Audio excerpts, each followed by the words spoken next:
Assalamualaikum warahmatullahi wabarakatuh. Kami dari kelompok 5 ingin mempresentasikan hasil kerjasama kami. Sebelumnya, perkenalkan, nama saya Evelyn Ratiska dari absen 13.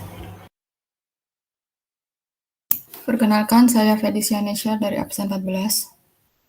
Perkenalkan, saya Farhan Rizkawan dari absen 15. Saya akan memulai dari pengertian struktur sosial.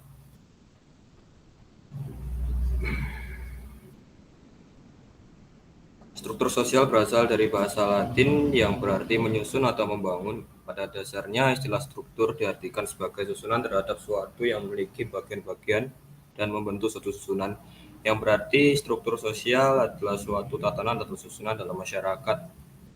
Ada beberapa hal yang mendefinisikannya sebagai berikut. Ada 4 orang. Yang pertama dimulai dari Surjono Sukanto, yang berisi struktur sosial adalah hubungan timbal balik antara posisi-posisi sosial serta peranan yang dimiliki oleh individu atau kelompok yang ada dalam struktur tersebut. Yang kedua, George Homans, yang berisi struktur sosial adalah pokok bahasan dalam sosio yang berhubungan erat dengan kepribadian dasar serta perilaku sosial setiap manusia dalam menjalankan kehidupannya sehari-hari, agar kehidupannya sesuai dengan akomodasi peraturan yang ada. Yang ketiga, dari Coleman, yang berisi struktur sosial adalah suatu pola hubungan antara manusia dan antar kelompok manusia. Susunan yang ada dapat bersifat vertikal maupun horizontal. Dan yang terakhir dari Peter M. Blau, yang berisi struktur sosial adalah pola-pola pembedaan dalam struktur sosial, keteraturan yang dapat diamati dan dikonfigurasikan dan dapat dideteksi.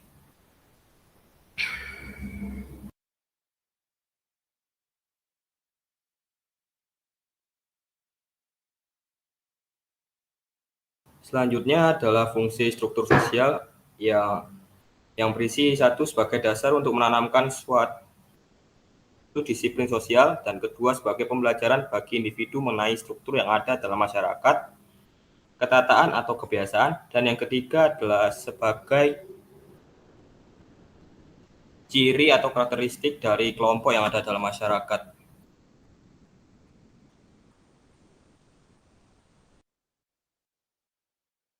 Selanjutnya saya akan menjelaskan ciri-ciri struktur sosial.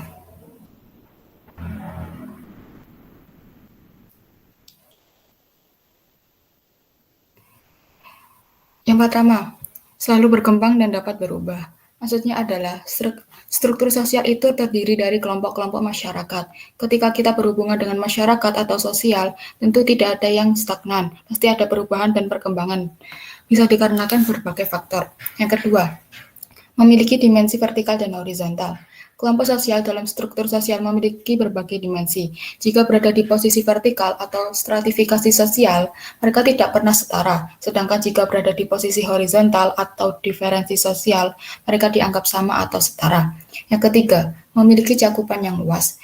Sebelumnya, kita sudah bahas tentang fungsi struktur sosial. Salah satunya adalah sebagai kontrol sosial. Cakupan ini tentu saja luas, karena memuat hubungan antar kelompok masyarakat yang mencakup norma dan nilai sosial di masyarakat. Yang keempat, meliputi kebudayaan dalam masyarakat. Struktur sosial dipandang sebagai suatu unsur yang selalu hadir pada hubungan sosial antar manusia. Seiring perkembangannya, manusia menciptakan hubungan sosial yang meliputi perilaku, rasa, dan kepercayaan dalam kebudayaan mereka. Yang kelima, membentuk kesatuan masyarakat. Dalam struktur sosial masyarakat, individu-individu digolongkan sebagai bagian terkecil di dalam masyarakat. Setiap individu kemudian membentuk kelompok-kelompok sosial yang berdasarkan kesamaan ciri, minat, dan karakteristiknya. Selanjutnya, unsur-unsur struktur sosial. Unsur-unsur struktur sosial yang pertama ada unsur pengetahuan dan keyakinan yang dimiliki oleh para anggota masyarakat yang berfungsi sebagai alat analisis dari anggota masyarakat. Yang kedua, unsur perasaan solidaritas dari anggota-anggota masyarakat. Yang ketiga, unsur nilai-nilai dan norma-norma sosial yang dijadikan sebagai patokan dan pedoman bagi anggota masyarakat dalam bertingkah laku. Yang keempat, Unsur kedudukan dan peranan sosial yang mengarahkan pola-pola tindakan atau perilaku warga masyarakat. Yang kelima, unsur tingkatan dalam sistem sosial yang ditentukan oleh status dan peranan anggota masyarakat. Yang keenam, unsur kekuasaan berupa kemampuan memerintah dari anggota masyarakat yang memegang kekuasaan sehingga sistem sosial dapat berlanjut. Yang ketujuh, unsur tujuan dan cita-cita yang sama dari warga masyarakat. Yang kedelapan, unsur sistem sanksi yang berisikan ganjaran dan hukuman dalam sistem sosial sehingga norma tetap terpelihara. Yang kesembilan, unsur sarana atau alat-alat perlengkapan sistem sosial seperti peranata sosial dan lembaga. Yang kesepuluh, unsur sistem ketegangan konflik dan penyimpangan yang menyertai adanya perbedaan kemampuan dan persepsi warga masyarakat. Bentuk struktur sosial. Bentuk struktur sosial dibagi menjadi dua, yaitu stratifikasi sosial dan diferensiasi sosial. Stratifikasi sosial dikenal dengan istilah pelapisan sosial. Stratifikasi sosial merupakan pembedaan anggota masyarakat secara vertikal atau hierarkis. Diferensiasi sosial dikenal dengan istilah pembedaan sosial. Diferensiasi sosial merupakan pengelompokan masyarakat secara horizontal. Diferensiasi sosial dibagi menjadi dua ciri, yaitu ciri sosial dan ciri fisik. Contoh struktur sosial dalam stratifikasi sosial.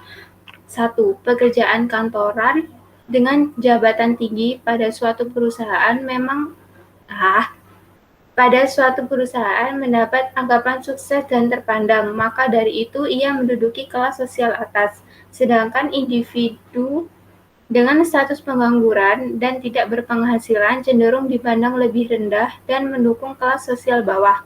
2. Adanya sistem kasta di beberapa kebudayaan masyarakat, misalnya yang terjadi di Yogyakarta dan Surakarta.